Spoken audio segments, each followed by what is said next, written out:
할렐루야. 7월의 마지막 주일입니다. 예배에 오신 모든 분들을 주님의 이름으로 축복하고 환영합니다. 우리 함께 기도로 예배를 시작하도록 하겠습니다. 사랑과 은혜가 많으신 하나님 아버지, 정말 감사드립니다. 오늘도 저희들의 생각과 마음을 온전히 주관하여 주셔서 이곳에 있게 해 주심에 감사를 드립니다. 세상에서 좋은 것들이 많이 있습니다. 그러나 그것들을 우리 마음에 두지 않고 주님을 사랑하는 그 마음을 가지고 예배를 사모하는 그 마음을 가지고 이곳에 왔습니다. 오늘 이곳에 모인 우리들을 하나님 마음껏 축복하여 주시고 은혜 베풀어 주시옵소서. 예수님의 이름으로 기도드렸사옵니다. 아멘. 오늘 주일 예배 나오신 여러분 한 분 한 분을 진심으로 축복하고 환영합니다. 저희 오늘도 서로 좌우를 바라보시면서 서로 남겨주셨으면 좋겠습니다. 참 감사합니다.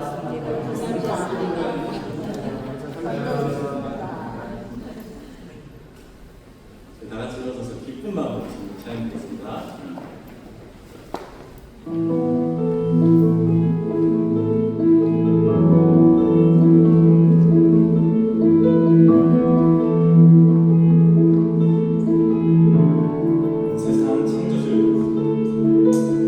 온 세상 창조주, 온 세상 구원자, 모든 것 이기신 능력의 하나님.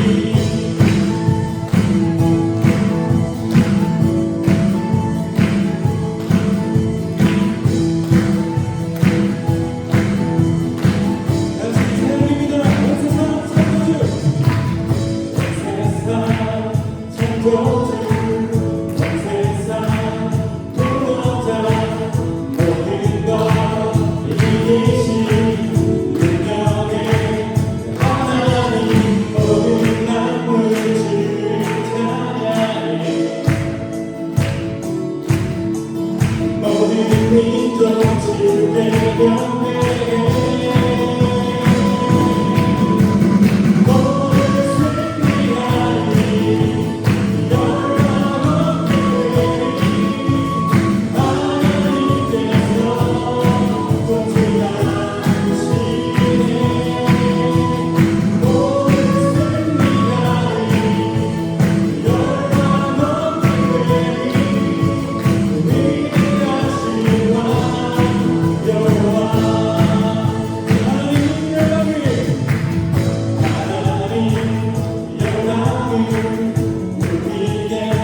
주님의 모든 것을 드리고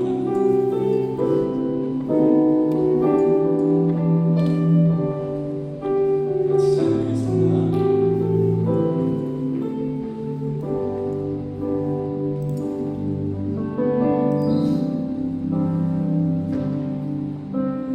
나의 모습 나의 소유 주님 앞에 모두 드립니다. 모든 아픔 모든 기쁨 내 모든 눈물 받아주소서.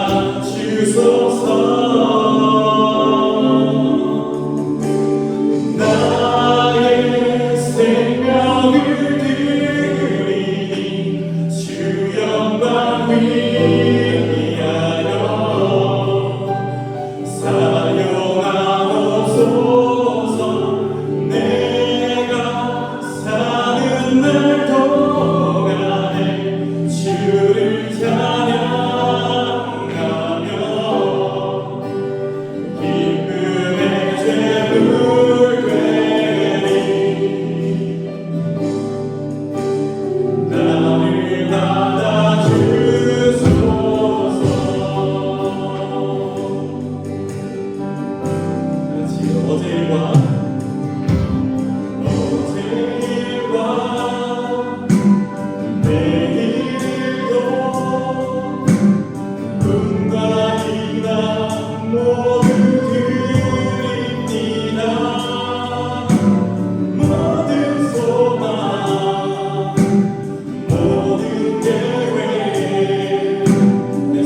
고백하겠습니다. 오 주여 내 삶을 깨뜨립니다.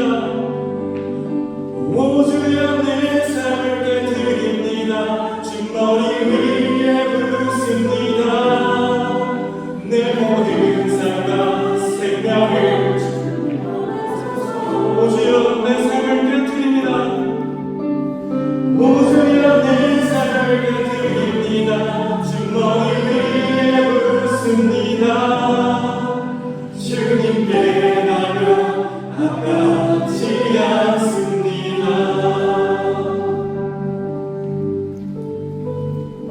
하나님 지금 이 시간 여기 있는 모든 성도분들을 주님 앞에 불러주시니 감사합니다. 정말 주님의 나라를 확장시키는 그런 기쁘고 영광스러운 일에 저희를 쓰게 하여 주시니 감사합니다. 주님 저희가 모두 주님의 일을 우선시 생각하고 주님을 우선시 생각하고 주님의 나라가 더 확장되고 기뻐할 수 있는 사람들이 될 수 있도록 해주시고 저희가 주님께서 주신 사랑을 반대히 모든 사람들에게 전할 수 있는 성도분들이 되게 하여 주시옵소서. 오늘 예배를 위해서 예배를 끝까지 하나님 위해서 잠시 기도하는 시간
하나님 아버지, 우리 가운데 함께 하셔서 우리의 예배를 받으시고 우리의 찬양을 들으시고 기뻐하시고 주님께 감사를 드립니다. 하나님, 교회 새생명지정교회 안으로 우리를 모으셔서 함께 교제하고 또 주를 예배하게 하시고 주님의 나라를 이루어가게 하시니 감사를 드립니다. 한 주간 우리의 삶에 하나님께서 지켜보아 주셔서 우리의 가정을 인도하셨고 또 우리의 사업장과 또 우리의 이웃과 모든 관계들 가운데 하나님께서 함께해 주셨음에 진심으로 감사를 드립니다. 하나님께서 우리 안에 필요한 모든 것들을 채워주시고 우리의 기도하고 간구하는 바를 들으시며 우리의 믿음 없음을 들으시고 또 하나님께서 하나님 나라를 위하여서 우리 안에 믿음과 담대함과 하나님 아버지 기도하고 또 하나님을 구하는 그 힘을 우리에게 주시기를 기도합니다. 하나님, 우리 예배를 받으시고 또 예배 인도하는 찬양팀과 또 친교와 또 메시지 전하시는 목사님 가운데 성령 충만하게 부어주셔서 주여 우리 예배 가운데 하나님의 뜻과 또 하나님의 계획하심을 나타내 주시기를 바랍니다. 주님 감사를 드리며 예수 그리스도의 이름으로 드렸습니다. 아멘.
봉사했거든요.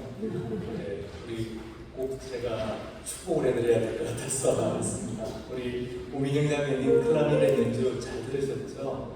네, 우리 건반하고도 너무 하모니가 잘 맞았습니다. 우리 다시 한번 오민영 자매님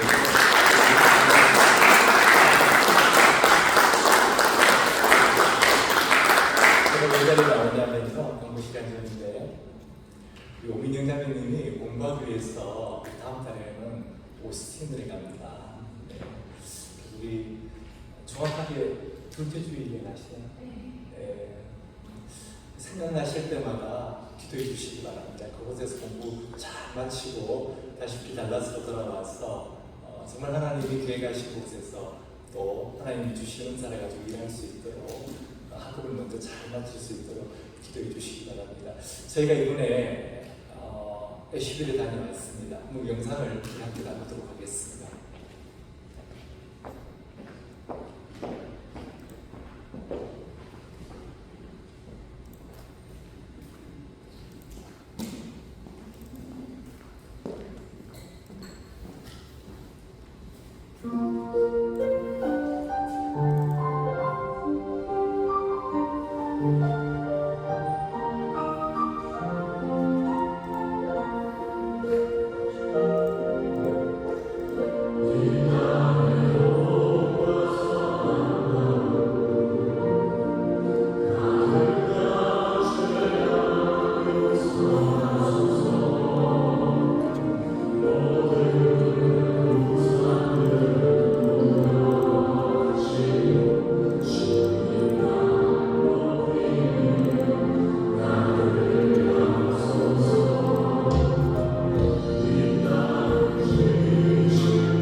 애쉬빌 본팅 컨퍼런스 받은 그 감동이 여전히 살아 있습니다. 갑자기 목이 메이고 그러는데요. 18개 교회 목사님과 사모님 그 가족이 왔습니다.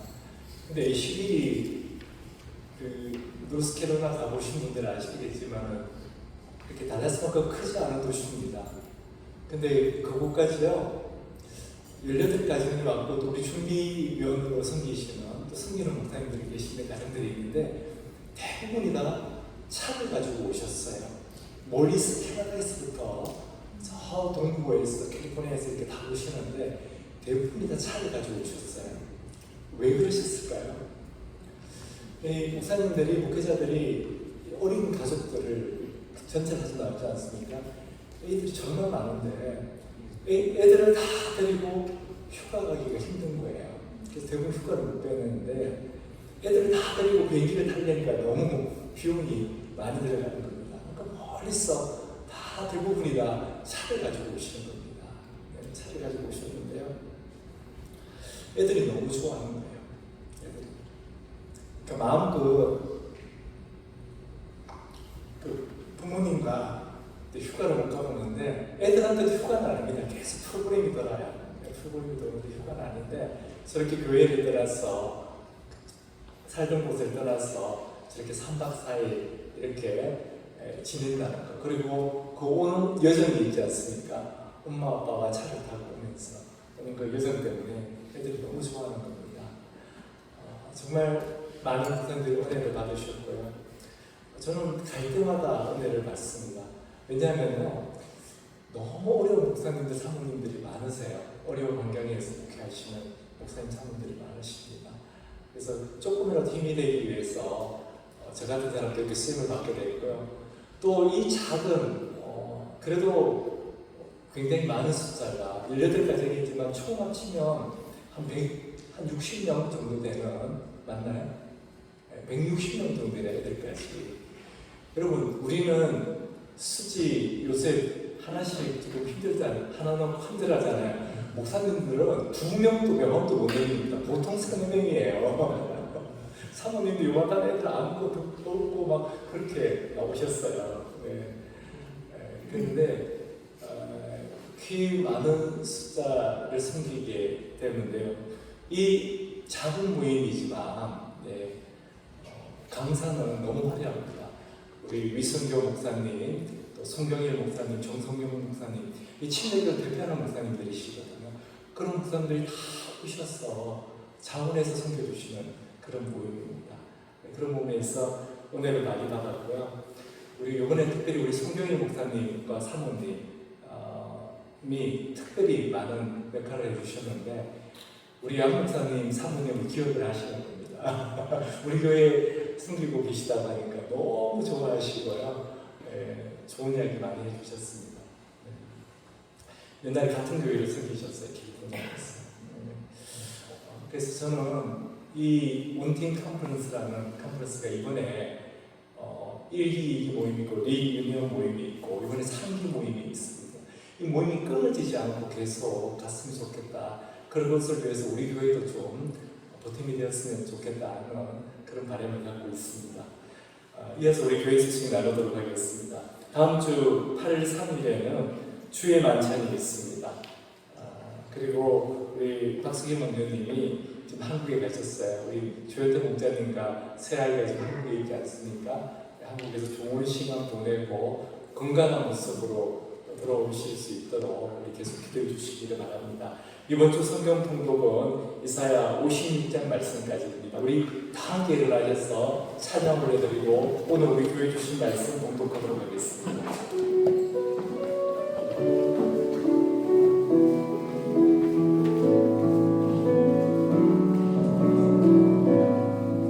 하늘의 문을 여소서 이곳을 주목하소서 주를 향한 노래가 꺼지지 않으니 하늘을 열고 보소서 이곳에 임재하소서 주님을 기다립니다. 이 노래 향기가 하늘에 닿으니 주여 임재하여 주소서 이곳에 오셔서 이곳에 앉으소서 이곳에서 드리는 예배를 받으소서 주님의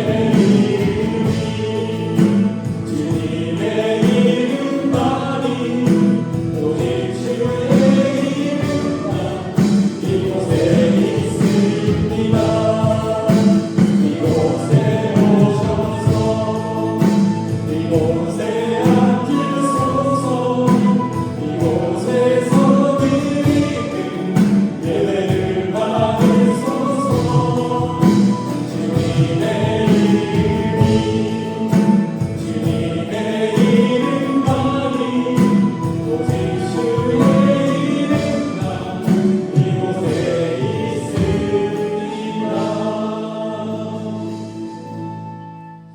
오늘 우리 교회 주신 말씀은 출애굽기 14장 10절에서 14절 말씀입니다. 출애굽기 14장 10절에서 14절 말씀 우리 한 목소리로 읽도록 하겠습니다. 바로가 가까이 올 때에 이스라엘 자손이 눈을 들어본즉 애국 사람들이 자기들 뒤에 이릅니다. 이스라엘 자손이 심히 두려워하여 여호와께 부르짖고 그들이 또 모세에게 이르되 애굽에 밀강지가 없어서 당신이 우리를 이끌어내어 이 광야에서 죽게 하느냐 어찌하여 당신이 우리를 애굽에서 이끌어내어 우리에게 이같이 하느냐 우리가 애굽에서 당신에게 이런 말이 이것이 아니냐 이러기를 우리를 내버려 두라 우리가 애굽 사람을 섬길 것이라 하지 아니하느냐 애굽 사람을 섬기는 것이 광야에서 죽는 것보다 낫겠노라 모세가 백성에게 이르되 너희는 두려워하지 말고 가만히 있어서 여호와께서 오늘 너희를 위하여 행하시는 구원을 보라 너희가 오늘 본 애국 사람을 영원히 다시 보지 아니하리라 여호와께서 너희를 위하여 싸우시니 너희는 가만히 있을지니라. 아멘. 앉으시겠습니다. 하나님 아버지, 오늘도 저희를 하나님의 강한 오른팔로 붙들어 주시옵소서. 심체되고 주눅들어 있는 마음 가운데 역사하여 주시옵소서. 외로워하고 섭섭해하는 마음 가운데 역사하여 주시옵소서. 그래서 주님께서 오늘 온전히 저희의 심령 가운데 성령으로 충만케 하여 주셔서 이 낮아져 있는 마음, 모든 마음들이 다시 일어서게 하여 주시옵소서. 아버지 하나님, 우리 삶 가운데도 부족한 것들이 있습니다. 연약한 부분들이 있습니다. 이 부족하고 연약한 것들이 오늘 전해주는 말씀을 통해서 온전히 채워지는 역사 있게 하여 주시옵소서. 예수님의 이름으로 기도드렸사옵니다. 아멘. 여러분, 제가 오늘 설교 끝나고 예배 끝나고 이걸 나눠드릴 겁니다. 이쁘지 않습니까? 달력입니다. 8월달 달력이 나왔습니다. 우리 지소자매가 자꾸 쓰시라고 이야기해요. 우리 지소자매님이 우리 성도분들을 위해서 만들어 주셨어요. 프린트를 해주셨어요. 이 멀리서 보신 게 잘 모르는데 굉장히 이쁩니다. 굉장히 이쁩니다. 제가 예시들에 있는데 말씀을 달라고 우리 지소자매한테 우리 박수.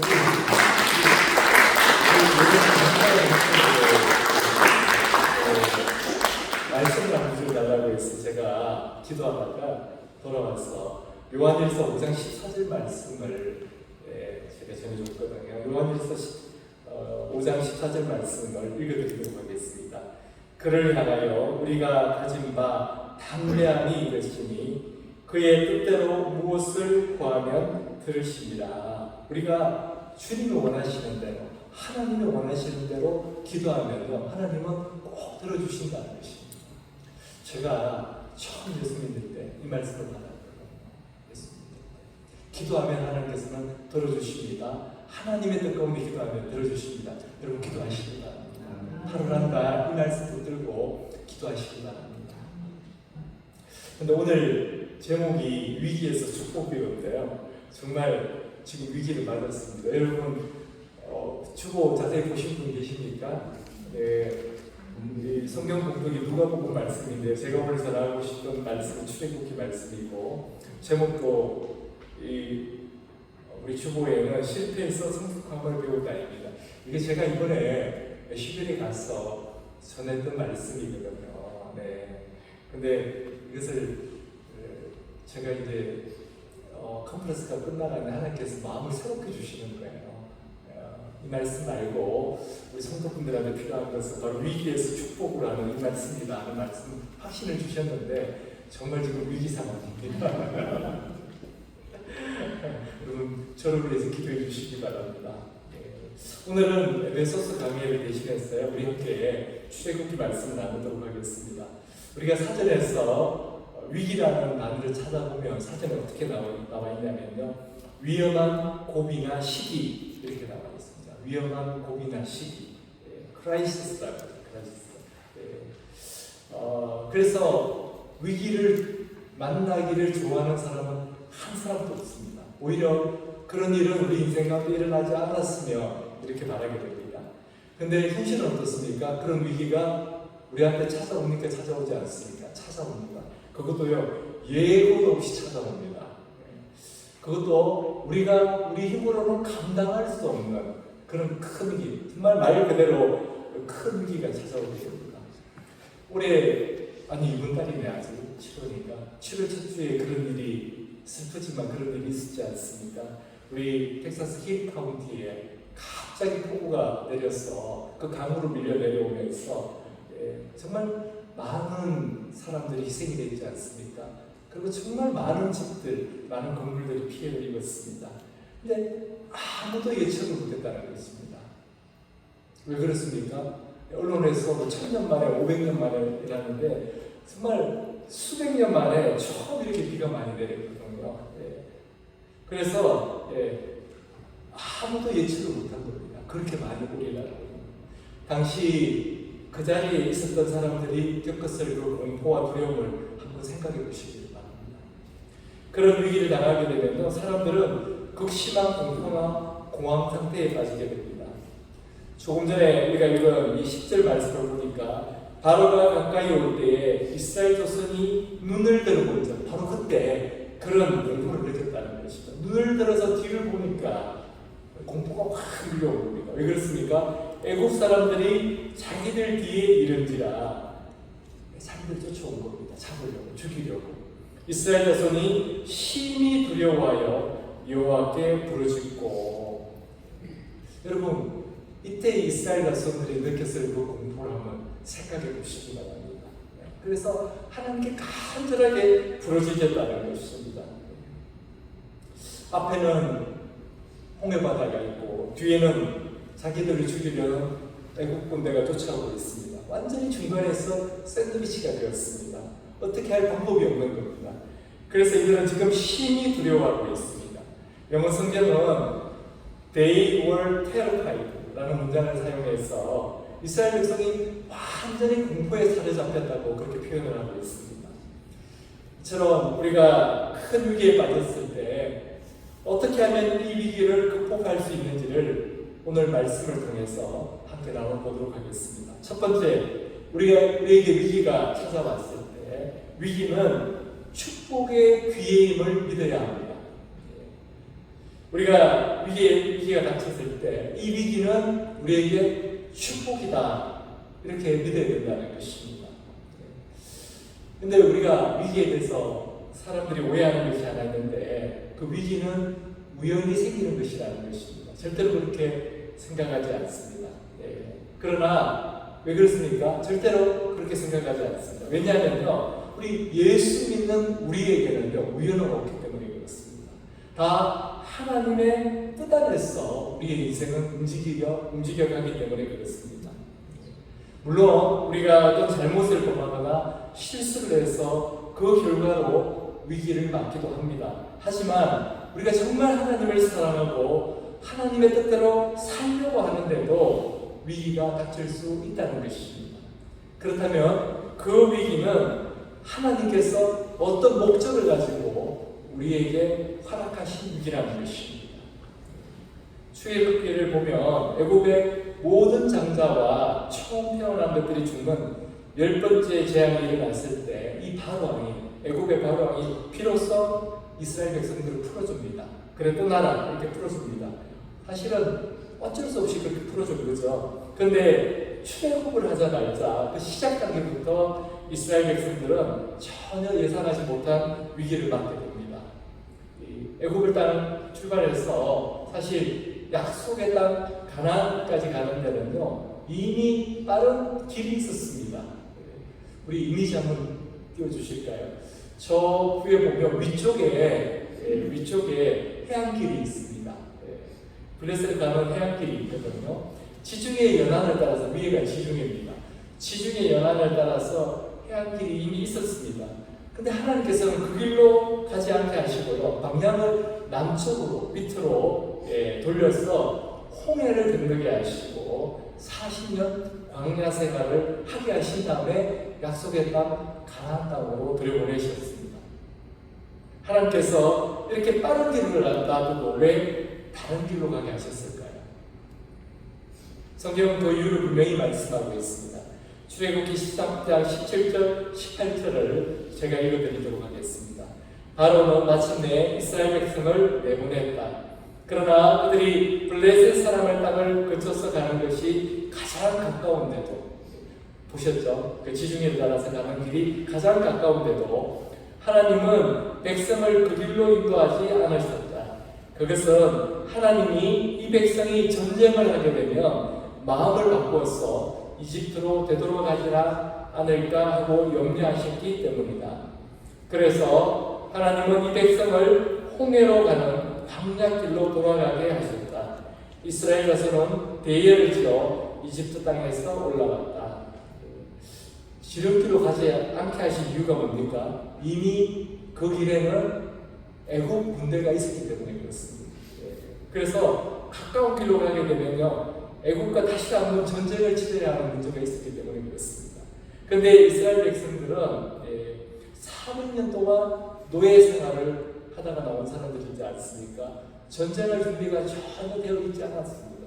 그래서 만약 전쟁을 치르게 되면 우리가 뭐 때문에 전쟁을 하냐, 포기하고 항복하고 다시 애국으로 되돌아가 버릴까 싶어서 하나님께서 다른 길로, 오히려 먼 길로 그들을 인도하셨던 것입니다. 그러나 하나님께서 이스라엘 백성들이 이렇게 먼 길로 돌아가게 하신 데는요, 또 다른 이유가 있었습니다. 그게 뭐냐면 방금 말씀드린 것처럼 이스라엘 백성들은 400년 동안 애국 땅에서 노예 생활을 했습니다. 여러분 한번 생각해 보십시오. 이스라엘 백성들의 생각 속에 400년인데 그들의 삶 속에 노예 근성이라는 게 깊이 뿌리 박혀 있었습니다. 이 노예 근성이라는 게 무엇입니까? 노예는 자유가 없잖아요. 자기 소유물도 없지 않습니까? 그래서 어떤 일을 시키면요, 그 시킨 대로 하는 게 노예입니다. 그러다 보니까 이들한테 없는 것이 있습니다. 무엇입니까? 주인의식이라는 게 없습니다. 어떤 일을 주도적으로, 자발적으로 하려고 하지 않습니다. 늘 시키는 것만 하고요, 그것도 시키는 데까지만 합니다. 그리고 많은 게 뭡니까? 불평과 원망이 많습니다. 이런 캐릭터를 가진 게 바로 노예입니다. 오늘 본문 11절에도 애국 군대가 따라온다 하니까요, 바로 뭐부터 합니까? 불평, 불만부터 합니다. 그들이 또 모세에게 이르되 애굽에 매장지가 없어서 당신이 우리를 이끌어내어 이 광야에서 죽게 하는다. 지금 모세를 원망하지 않습니까? 어찌하여 당신이 우리를 애굽에서 이끌어내어 우리에게 이같이 하느냐. 살려달라고 할 때는, 구원해달라고 할 때는 언제고요? 지금 나오기 힘드니까 불평, 불만부터 하는 거거든요. 만약에 이스라엘 백성들이 이런 노예 근성을 가지고 그대로 약속의 땅, 가나안 땅에 들어갔다면 이들은요, 그 땅에 미리 자리 잡고 있었던 가나안 족속을 물리치고 그 땅의 주인 노릇을 할 수가 없었을 것입니다. 여러분 그렇게 생각하지 않습니까? 가나안 족속을 물리치기만 되면 가나안 족속들의 노예가 되어서 그 삶을 계속 이어갔을 것입니다. 그래서 하나님께서는 세상적인 표현으로 40년 동안 그 광야에서 뺑뺑이를 돌리셨던 것입니다. 그들에게 있던 노예 근성을 고쳐서 약속의 땅에서 주인된 삶을 살 수 있도록 그들을 준비시키기 위한 시간이 필요했던 것입니다. 그래서 이스라엘 백성들은 출애굽 시작부터 홍해라는 엄청난 위기를 맞게 됩니다.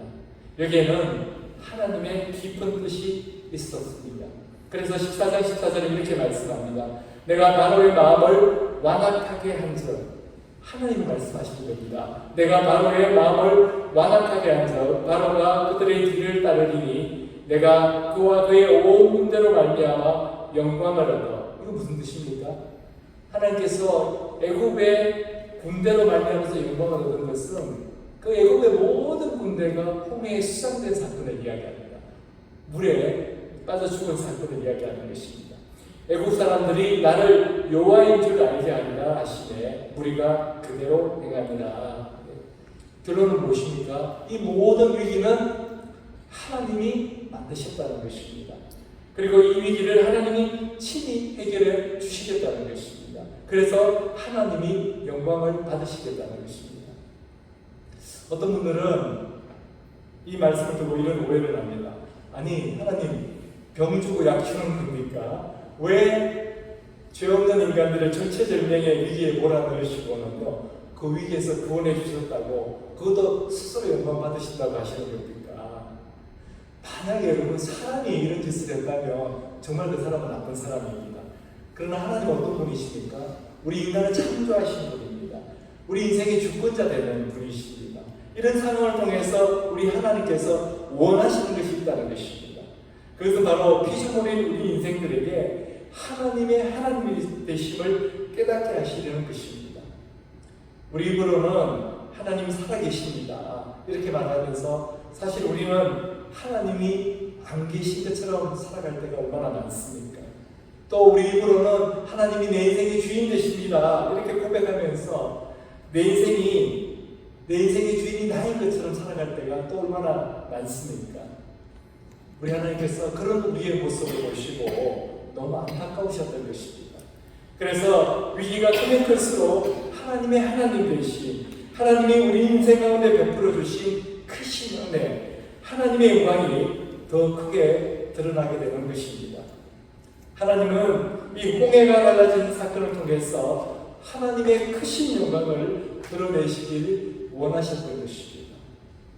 우리가 위기 상황에 맞닥뜨리게 되면 그런 말을 자주 하지 않습니까? 하늘로 솟구칠 수도 없고 땅으로 꺼질 수도 없는데 어떻게 하나? 그렇습니다. 우리는 위기가 닥치면요 하늘로 솟구칠 수도 없고 땅으로 꺼질 수도 없는 그런 존재에 불과합니다. 그런데 우리 하나님은 인간들이 전혀 생각하지도 못한 방법을 통해서 어떤 방법입니까? 바다가 갈라지는 역사, 바닷물이 벽이 되는 그런 하나님의 역사를 일으키셔서 솟구칠 수도 없고 하늘로 솟구칠 수도 없고 땅으로 꺼질 수도 없는 이스라엘 백성들을 구원해 주셨다는 것입니다. 지금 내가 홍해와 같은 문제 앞에 있다고 생각하시는 분이 여기 계십니까? 뒤로는 애국 군대와 같은 자들이 나를 따라오고 있다고 생각하고 계십니까? 그렇다면 홍해도 가르시고 우리를 위협하는 모든 악한 것들을 한 번에 다 해결해 주신 그 위대하신 하나님을 오늘 이 시간 꼭 붙드시기를 주님의 이름으로 축원합니다. 우리가 하나님의 뜻을 살려고 하는데도 불구하고 하나님을 여전히 사랑하는데도 불구하고 우리 인생 가운데 이런 큰 위기가 닥친다면 그것은 하나님의 크신 능력을 경험할 수 있는 절호의 길이라고 믿으시기를 바랍니다. 위기 속에 축복이 담겨져 있습니다. 그렇다면 이 위기는요 변장하고 우리에게 다가오는 축복이라는 것입니다. 우리가 겪는 이 시련이 크면 클수록 우리 인생 가운데 하나님의 영광이 더 크게 드러나게 될 것입니다. 그래서 지금 내가 어떤 공경에 빠져 있다면 그것이 우연이라기보다는 하나님께서 특별한 목적을 가지시고 나를 그 자리에 두셨다는 것을 믿으시기 바랍니다. 나를 더 큰 사람으로, 나를 더 성숙한 사람으로 만들어 주시기 위해서 나를 위대한 하나님의 계획 가운데 두셨다는 것을 믿으시기를 바랍니다. 사실 우리 기독교는요 늘 위기 앞에 섰던 종교입니다. 예수님이 십자가를 지시기 전에 얼마나 많은 위기를 겪으셨습니까? 가룟 유다가 은삼십에 유대인들에게 예수 그리스도를 팔았습니다. 수제자 중에 수제자였던 이 베드로가 예수님을 3번이나 부인했습니다. 그리고 예수님은 십자가에서 정말 온갖 수치를 당하시고 돌아가셨습니다. 힘없이 돌아가셨어요. 아마 유대인들은 이제 예수 믿는 자들 다 끝이다. 기독교는 끝났다고 그렇게 생각했습니다. 그러나 결론은 어떻게 됐습니까? 그 십자가의 비극은요 불과 사흘 만에 부활의 영광으로 바뀌게 됩니다. 그 모든 위기가 하나님께서 우리 인간들 향해 주신 축복으로 바뀌게 된 것입니다. 그 뒤에도 우리 기독교에게 위기는 계속되었습니다. 오순절 마가의 다락방에서 성령이 불행같이 임하는 역사가 일어난 후에요 예루살렘 교회가 탄생하게 됩니다. 그러나 예루살렘 교회가 잘 세워지는가 싶었는데 곧이어서 닥치는 게 바로 박해였습니다. 큰 위기였습니다. 사도행전 8장 1절은 이렇게 말씀합니다. 사울은 그가 죽임당함을 마땅히 여기더라. 그날에 예루살렘에 있는 교회에 큰 박해가 있어 사도 외에는 다 유대와 사마리아 모든 땅으로 흩어지느라. 교회가 이제 좀 자리 잡나 싶었는데 박해가 시작되었습니다. 그들은 어떻게 됩니까? 예루살렘 교회는 없어지게 됩니다. 그러나 하나님께서는 믿는 성도들을요 온 지중해 연안으로 흩으십니다. 이 박해를 통해서, 이 위기를 통해서. 그래서 기독교가 유대인들만을 위한 종교가 아니다라는 것을 온 세상 사람들에게 나타내 주셨습니다. 그리고 그때 아주 중요한 역할을 감당했던 사람이 사도 바울이었는데요. 사도 바울에게도 수많은 위기가 닥쳤습니다. 그 중에 빌립보에서 신라와 함께 감옥에 갇힌 사건이 있었습니다. 내일이면 이 바울과 신라는 사형장에 끌려나가게 될지도 몰랐습니다. 그들에게 큰 위기였습니다. 근데 그날 밤에 어떤 사건이 터집니까? 지진이 일어납니다. 감옥문이 다 열리게 됩니다. 그리고 이 바울과 신라가 풀려났습니다. 더 놀라운 역사는 그 일을 통해서 사도 바울을 지키고 있던 그 빌립보 간수가 예수 그리스도를 영접하게 된 사건이었습니다. 그리고 그 간수를 중심으로 빌립보 땅에도 예수 그리스도를 믿는 교회가 세워지게 된 것입니다. 뿐만 아니라 사도 바울이 3차 선교여행을 다녀오고 난 다음에 예루살렘 교회에서 간증하고 난 다음에 위기가 닥치지 않았습니까? 억울한 일을 고소를 당했습니다. 그런데 하나님은 이 사건을 통해서 어떻게 하십니까? 바울을 로마까지 보내셨습니다. 비록 제수의 몸이지만 바울은 이 로마에서 연약한 로마 교회를 일으켜 세웁니다. 근데 그 로마 교회가요, 장차 이 기독교가 세계적으로 퍼져나가는데 공헌을 하게 됩니다. 왜 그러냐면요, 로마의 국교가 되었기 때문에 그렇습니다. 위기가 축복이 되었습니다. 이거는 교회의 역사만이 아닙니다. 우리 개인의 삶 속에서도 이 역경과 위기가 지나가고 보면 오히려 우리 하나님께서 우리를 더 강하게 만들어주시고 더 크게 세워주시고 하나님의 영광을 위해서 쓰임받게 하셨다는 것을 알게 됩니다. 그래서 믿는 사람들이 좋아하는 성경 구절이 있습니다. 로마서 8장 28절 말씀이에요. 우리 함께 읽어보도록 하겠습니다. 우리가 알거니와 하나님을 사랑하는 자, 곧 그의 뜻대로 부르심을 입은 자들에게는 모든 것이 합력하여 선을 이루느니라. 하나님을 사랑하는 사람들에게는요, 모든 것이, 이 모든 것 안에는 우리가 겪는, 우리에게 닥쳐온 모든 위기, 시련, 역경들이 다 포함되어 있다는 것입니다. 근데 하나님은 그 모든 것들을 사용하셔서 우리에게 정말 합당한, 우리 인생 가운데 꼭 필요한 선을 이루어 주신다는 것입니다. 그렇다면 우리에게 위기는 축복이라는 것입니다. 두 번째, 우리에게 위기가 닥쳤을 때 이것을 이겨내기 위해서는 어떻게 해야 하느냐? 위기가 주는 두려움에서 벗어나야 합니다. 위기가 주는 두려움에서 벗어나야 합니다. 위기가 주는 두려움이 있습니다. 그 두려움에서 벗어나야만 합니다. 13절 말씀 우리 함께 읽도록 하겠습니다. 모세가 백성에게 이르되 너희는 두려워하지 말고 가만히 있어서 여호와께서 오늘 너희를 위하여 행하시는 구원을 보라. 너희가 오늘 본 애국 사람을 영원히 다시 보지 아니하리라. 앞에는 홍해가 있습니다. 뒤에는 애국 군대가 쫓아오고 있습니다. 사면초가라고 하죠. 우리가 사면초가라고 합니다. 얼마나 두려웠겠습니까? 근데 그때 모세가 이스라엘 백성들에게 한 말이 두려워하지 말라는 것입니다. 두려워하지 말라. 여러분, 근데 사실 위기가 닥치면 두려워할 수밖에 없잖아요. 우리가 그렇지 않습니까? 두려워할 수밖에 없습니다. 무식하면 용감하다. 왜 그렇습니까? 앞으로 어떤 일이 일어날지 모르기 때문에 용감한 거 아닙니까? 앞으로 일어날 일이 예측이 되면요, 용감할 수가 없다는 것입니다. 그래서 호랑이에게 한번 물려본 강아지는 호랑이 냄새만 맡아도 도망간다고 합니다. 우리가 두려워할 이유는요, 그 결과가 예측이 되지 않기 때문에 두려워합니다. 그 위기 때문에 나한테 어떤 어려움이 생긴다는 것을 예측이 되기 때문에 두려워합니다. 이 위기 때문에 나한테 어떤 일이, 어떤 위기가 닥친다는 것을 알기 때문에 두려워하게 된다는 것입니다. 더구나 이 두려움은요, 우리의 감정과 관련이 있습니다. 그래서 실제로 위기가 예측이 되면요, 마음을 붙잡을 수가 없다는 것입니다. 근데 우리 하나님은 우리 믿는 성도들에게 이 두려움을 없앨 수 있는 최고의 무기를 주셨습니다. 그것이 무엇인지 아십니까? 바로 기도입니다. 기도하면 두려움이 사라지게 됩니다. 근데 무작정 두려움을 없애달라고 기도해서는 안 됩니다.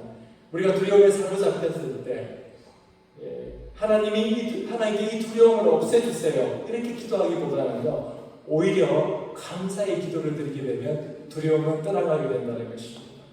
그 두려운 상황 가운데서도 내가 하나님께 감사할 수 있는 것이 무엇인가를 찾을 때 어느 순간 두려움은 우리에게서 떠나가게 된다는 것입니다. 왜 그렇습니까? 이 위기를 객관적으로 바라보게 될 수 있기 때문에 그렇습니다. 제가 어제는 좀 마음이 힘들었습니다. 이번에 컨퍼런스 갔다고 은혜를 많이 받았는데 대신 힘들었어요. 힘든 일이 있었습니다. 힘든 일이 있어서 이제 조용히 집을 이렇게 저렇게 걷고 있었는데요. 그때 갑자기 제 입에서 이 찬양이 흘러나오는 겁니다. 제가 이 음정박자 잘 못 맞추잖아요. 세상 모든 품바다를 흔들어 약한 마음 낙심하게 될 때 맞나요? 틀렸죠? 이게 가사 너무 은혜가 됐습니다. 내려주신 주의 복을 세워라. 주의 크신 복을 내가 알리라. 받은 복을 세워 보아라. 크신 복을 내가 알리라. 받은 복을 세워보아라. 주의 크신 복을 내가 알리라. 2절은 이렇게 시작됩니다. 세상 근심 걱정 너를 누르고 십자가를 등에 지고 나갈 때 주가 내게 주신 복을 세워라. 두려움 없이 항상 찬송하리라. 3절은 이렇게 시작합니다. 세상 권세 너의 앞길 막을 때 주만 믿고 낙심하지 말아라. 천사들이 너를 보호하리니 염려 없이 앞만 보고 나가라. 이 찬송이 계속 입에서 이렇게 흘러나오는 겁니다. 받은 복을 세워봐. 받은 복을 세워봐.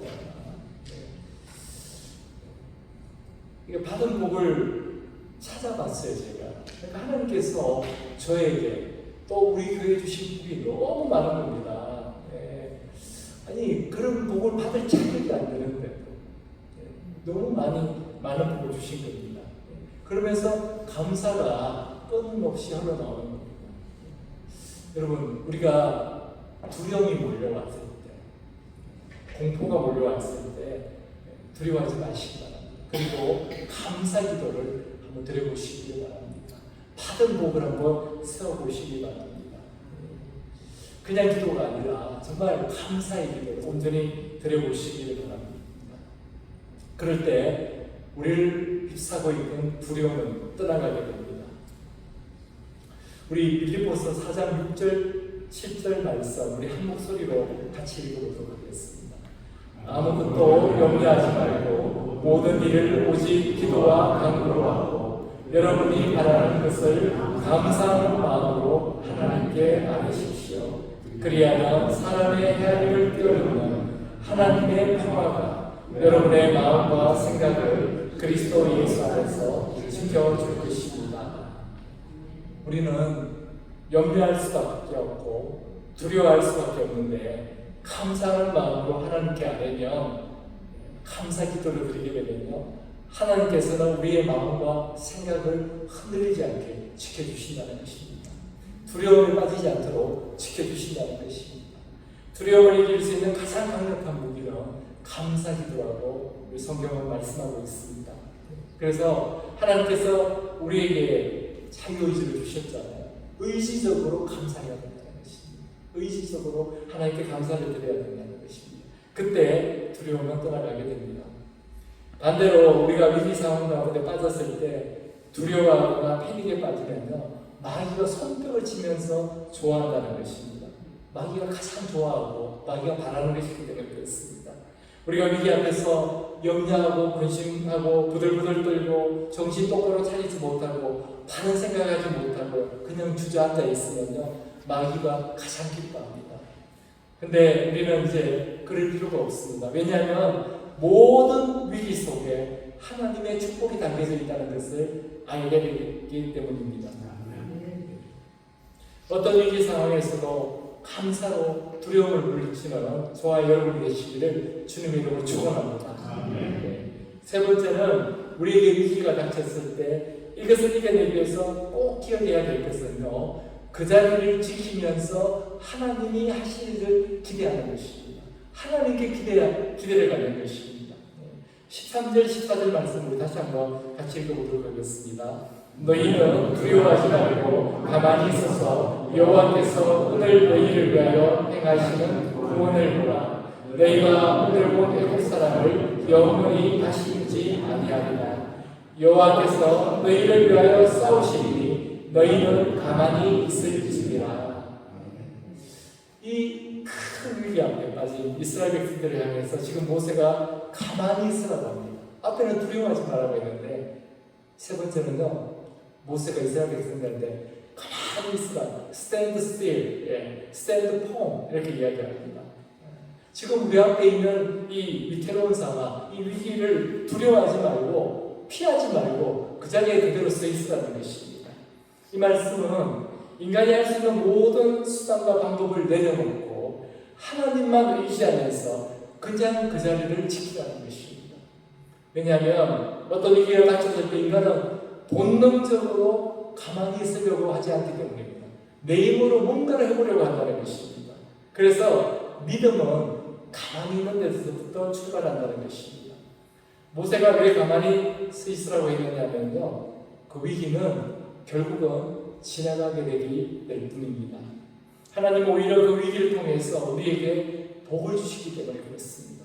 그래서 우리는 그 자리에 가만히 서 있으면서 해야 될 일이 하나 있는데, 그것은 바로 하나님이 이제 어떻게 하실지 하나님께 기대를 갖는 것입니다. 오늘 성경 본문에서는 가만히 있으라고 하면서요, 그냥 가만히 서서 보고만 있으라고 하는 게 아니라 하나님을 기대하라는 것입니다. 하나님이 이 위기를 통해서 과연 우리 인생 가운데 무엇을 하실 것인지를 기대하라는 것입니다. 저는 몇 번 말씀드렸습니다만 영화 보는 것을 좋아합니다. 그 중에서도 액션 영화, 전쟁 영화 보는 것을 좋아합니다. 근데 오늘 이 위기를 생각하다가 위기가 축복으로 바뀐다는 것을 묵상하면서 어떤 생각이 들었냐면 007 영화가 생각이 났습니다. 여러분, 007 제임스 본드, 물론 배우는 계속 바뀌지만 제임스 본드는 항상 그 자리에 있지 않습니까? 그리고 제임스 본드가 절대로 죽지 않습니다. 위기가 일어났을 때마다 정말 우리가 생각지도 못한 무기를 가지고 그 위기를 극복하고, 정말 우리가 생각지도 못한 사람이 나타나서 그를 도와서 구출해 주지 않습니까? 왜 그럴까요? 다음 편이 나와야 되니까 그렇습니다. 우리도 그렇습니다. 우리 인생도 위기는 계속 지나가게 됩니다. 하나님께서 우리를 붙들어서 절대로 죽지 않게 하시고요, 절대로 망하지 않게 하십니다. 어떻게든 이겨내게 하십니다. 극복하게 해주십니다. 왜 그렇습니까? 하나님께서 우리 인생을 붙들고 계시니까 그렇습니다. 성경에 보면 위대한 인물들이 정말 많습니다. 그 중에 하나가 사도 바울이지 않습니까? 다윗이기도 한데요, 그들의 인생을 한번 보십시오. 정말 우리 인생과요 별반 다르지 않습니다. 그 인생들을 보면요, 하나님이 붙들어 주시지 않으면 절대로 계속할 수 없는 인생들이었습니다. 그 연약한 인생을 우리 하나님께서 붙들어 주시기 때문에 그 모든 위기들을 감당하고 나갔던 것입니다. 하나님께서요 우리를 얼마나 사랑하시느냐 하면, 하나님 믿는 백성들에게 부어지는 저주는요 다 복으로 바뀝니다. 위기가 축복으로 바뀐다는 것입니다. 하나님은 위기의 순간에 우리가 하나님이 하실 일을 기대해도 될 수많은 사건들을 우리에게 보여주셨습니다. 우리에게 위기가 닥쳤을 때 하나님께서 우리 인생 가운데 펼쳐놓으실 일들을 미리 성경을 통해서 우리에게 보여주셨다는 것입니다. 그래서 우리는 하나님을 기대해도 된다는 것입니다. 우리가 당하는 모든 위기는 축복으로 바뀝니다. 여러분 믿으십니까? 축복으로 다 바뀌게 되어 있습니다. 이런 믿음으로 끝까지 승리하는 저와 여러분이 되시기를 주님 이름으로 축원합니다. 기도하겠습니다. 아버지 하나님 감사드립니다.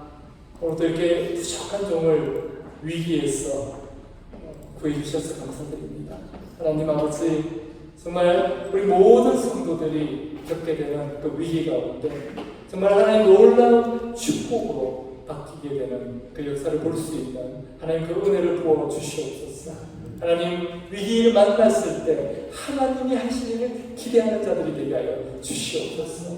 그래서 정말 위기 가운데 흔들리지 않고 그 자리에 stand still, 그 자리를 굳건히 지켜나가는 우리 모두가 될 수 있도록 은혜 베풀어 주시옵소서.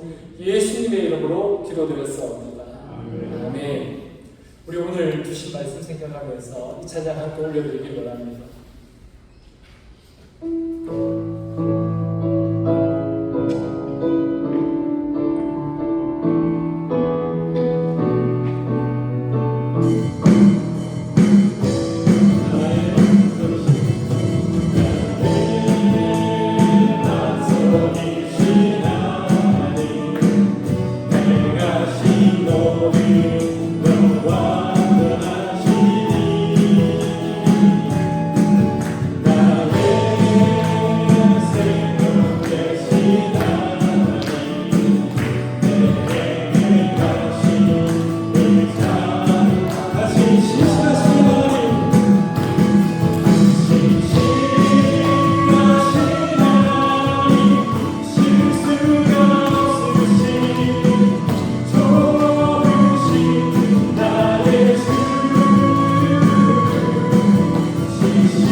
주님이 가기를 원하시는 그곳까지 우리가 주님 따라서 한 사람의 나머지 없이 온전히 그곳까지 갈 수 있도록 저희들의 발길을 온전히 주장하여 주시고 인도하여 주시옵소서. 신실하신 하나님, 우리 인생 가운데 실수가 없으신 하나님을 보게 하여 주시옵소서. 오늘 이 자리에 있는 인생 가운데 위기에 처해 있는 인생이 있다면 하나님 아버지 그 크신 손길로 덮어주시고 그 위기가 축복으로 바뀌는 은혜를 있게 하여 주시옵소서. 기쁨의 마음으로 드리는 이 물질들의 모든 손길 그 가정과 일터마다 축복하여 주시고 은혜 베풀어 주시옵소서. 예수님의 이름으로 기도드렸사옵니다. 아멘. 할렐루야. 우리 함께 일어나셔서 서로에게 사랑하는 마음으로 권면해드리고 우리 회성 불고 축도로 예배 마치도록 하겠습니다. 우리 데살로니가전서 5장 13절에서 18절 말씀 우리 함께 서로에게 공면하도록 하겠습니다. 여러분은 서로 화목하게 지내십시오. 형제자매 여러분, 여러분에게 공면합니다. 무질서하게 사는 사람을 훈계하고 마음이 약한 사람을 격려하고 힘이 없는 사람을 도와주고 모든 사람에게 오래 참으십시오. 아무도 악으로 악을 갚지 말고 도리어 서로에게 모든 사람에게 항상 좋은 일을 하려고 애쓰십시오. 항상 기뻐하십시오. 끊임없이 기도하십시오. 모든 일에 감사하십시오. 이것이 그리스도 예수 안에서 여러분에게 바라시는 하나님의 뜻입니다. 아멘.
지금 우리 예수 그리스도의 크신 은혜와 하나님 아버지의 놀랍고 놀라우신 사랑과 성령의 교통하심, 인도하심, 보호하심, 오늘 우리가 겪게 되는 우리에게 닥치는 모든 위기 가운데 하나님의 뜻하심을 발견하고 하나님을 기대하고 그 자리에 서서 정말 하나님의 축복을 하나님께서 축복으로 바꾸게 하심을 목도하기를 결단하는 오늘 이 자리에 있는 모든 성도들 머리 위에 그리고 그 가정과 일터 위에 지금부터 영원토록 함께 하시기를 주님의 이름으로 축원하옵나이다.